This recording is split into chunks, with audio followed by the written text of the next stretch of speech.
গতকাল 29 জুলাই বিএনপি চেয়ারপারসনের উপদেষ্টা জনাব গোলাম আকবর খন্দকার এবং রাউজান উপজেলা পৌরসভা বিএনপি ও অঙ্গ সংগঠনের নেতাকর্মীদের উপর হামলার বিস্তারিত তথ্য অবহিত করার লক্ষ্যে আজকের এই সংবাদ সম্মেলন। আমরা মূলত যাচ্ছিলাম আমাদের প্রয়াত নেতা মহিউদ্দিন আহমদের কবরে জিয়ারত করার জন্য। আমাদের আর কোনো প্রোগ্রাম ছিল না, কিন্তু এই প্রোগ্রামকে বাধা দিয়েছেন গিয়াসউদ্দিন কাদের সমর্থিত কিছু সন্ত্রাসী। ইতিমধ্যে আমরা কিছু ঝামেলা হওয়ার সম্ভাবনা শুনেছিলাম। ইতিমধ্যে আমরা প্রশাসনের সঙ্গে যোগাযোগ করেছি। প্রশাসন বলছে যে এই ধরনের কোনো সম্ভাবনা তারা থাকলে সেটা মোকাবেলা করবে, সেটা ব্যবস্থা করবে, আপনারা আসতে পারেন। আমরা না হয় এই প্রোগ্রাম শোনার পর, ঝামেলা খবর শোনার পর আমরা আমাদের প্রোগ্রাম নিয়ে প্রশাসনের সঙ্গে আলোচনা করেছি। প্রশাসন আমাদেরকে আশ্বস্ত করেছে, সেজন্য আমরা গিয়েছিলাম। এদের কোনো দল নাম ব্যবহার করতেছে। ওরা আসলে বিএনপির নাম ব্যবহার করলেও বিএনপির রাজনীতি তারা বিশ্বাস করতেছে না। তারা যেভাবে হামলা করেছে, আমরা এটার বিচার চাই, তাদের গ্রেপ্তার চাই। নিরাপত্তা নিয়ে তো আমরা আসলে আমাদের কোনো প্রস্তুতি ছিল না। আমরা কোনো যুদ্ধে যাইনি। আমাদের নিরাপত্তা নিয়ে আমরা শঙ্কিত ছিলাম না। তাদের উদ্দেশ্য ছিল তারা পরিচ্ছন্ন রাজনীতিবিদ এবং একজন জনপ্রিয় নেতা গোলাম আকবর খন্দকার রাউজানে মুভ করলে তারা শঙ্কিত হয়ে পড়ে। গোলাম আকবর খন্দকারের জনপ্রিয়তায় তারা শঙ্কিত। গোলাম আকবর খন্দকারকে তারা সহ্য করতে পারে না। গোলাম আকবরের জনপ্রিয়তা তারা শঙ্কিত। সেই কারণে গোলাম আকবর খন্দকারকে যে কোনোভাবে তারা মোকাবেলা করার জন্য, তারা প্রতিহত করার জন্য চেষ্টা করে। সেটা গুলিও হতে পারে, সেটা অন্যভাবেও হতে পারে। তবে সেটা কালকে প্রকাশ্য আমরা নিজেরাই দেখেছেন বা শুনেছেন। তারা গুলি করেছে আমাদের নেতার পর। তাদের সঙ্গে সামান্য ডিস্টেন্সে বেঁচে গেছে আর কি। না হয় গুলিটা যদি আরেকটু 1 ইঞ্চি আধা ইঞ্চি যদি এদিক হতো, তাহলে উনি স্পটেই মারা যেতেন। আমরা এখনও মামলা করি নাই। মামলা করার জন্য প্রস্তুতি নিচ্ছি। ইতিমধ্যে কোনো গ্রেপ্তার তারা প্রশাসন করে নাই। গোলাম আকবর খন্দকারকে তারা প্রতিদ্বন্দ্বী মনে করে। গোলাম আকবর খন্দকারের জনপ্রিয়তায় তারা ঈর্ষান্বিত।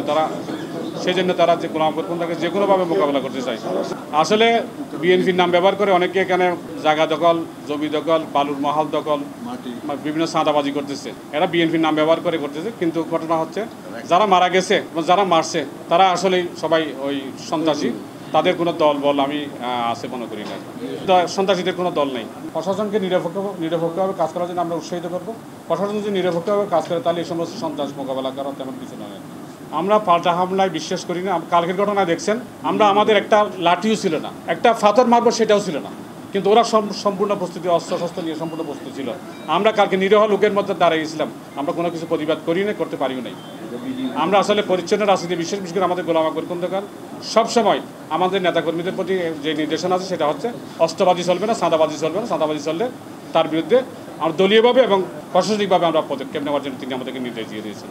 গতকাল 29 জুলাই আমাদের প্রয়াত নেতা চট্টগ্রাম উপজেলা বিএনপির সাবেক সহসভাপতি ও রাউজান উপজেলা বিএনপির সাবেক সভাপতি মরহুম মহিউদ্দিন আহমদের কবরে জিয়ারত করার কর্মসূচি ছিল। সেই অনুসারে চেয়ারপারসনের উপদেষ্টা জনাব গোলাম আকবর খন্দকার বিকাল 4:30 সত্তরঘাট ক্রস করে রাউজানে যাওয়ার সময় গিয়াসউদ্দিন কাদের চৌধুরী সমর্থিত আজিজুল হক, সাবের সুলতান কাজল, মোহাম্মদ রিয়াজ, শাহজাহান সাহিল, লিটন মহাজন, শাহাদত মির্জা, ইউসুফ তালুকদার, মোহাম্মদ সোহেল, মোহাম্মদ একরাম, রাসেল খান, মোহাম্মদ শহীদ প্রমুখ সন্ত্রাসী সহ 70-80 জন সন্ত্রাসী অস্ত্র-শস্ত্রে সজ্জিত হয়ে বিএনপি নেতাকর্মীদের উপর হামলা চালালে জনাব গোলাম আকবর খন্দকার সহ প্রায় 30 জন নেতাকর্মী আহত হয়। এর মধ্যে গোলাম আকবর খন্দকারকে হত্যার উদ্দেশ্যে হামলা করলে তিনি গুলিবিদ্ধ হয়ে আহত হন। এছাড়া বিএনপি রাউজান উপজেলা শাখার সভাপতি মোহাম্মদ জসিমউদ্দিন চৌধুরী আমি স্বয়ং, সাধারণ সম্পাদক আনোয়ার হোসেন, চট্টগ্রাম উপজেলা যুবদলের সভাপতি হাসান মোহাম্মদ জসিমউদ্দিন, পৌর বিএনপির সাধারণ সম্পাদক ইফতেখার উদ্দিন খান, বিএনপি নেতা নাসিমউদ্দিন, উত্তর জেলা যুবদলের সিনিয়র যুগ্ম সাধারণ সম্পাদক এস এম নুরুল হুদা, গোলাম আকবর খন্দকারের প্রিয় অর্জুন কুমার নাথ, মোহাম্মদ শাহজাহান সহ 30 জন নেতাকর্মী আহত হয়।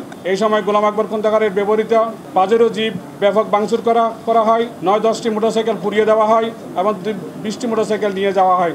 এই সন্ত্রাসী বাহিনী ইতিমধ্যে রাউজানে 15 জন মানুষ খুন করেছে। তারা চাঁদাবাজি, লুটপাট, বালু মহাল দখল, মাটি কাটা ও জায়গা জমি দখল করে রাউজানে আতঙ্ক সৃষ্টি করেছে এবং বসবাসের অযোগ্য করে তুলেছে। আমরা ঘটনার সাথে জড়িত সন্ত্রাসীদের অবিলম্বে গ্রেপ্তার করে বিচারের আওতায় আনার দাবি জানাচ্ছি।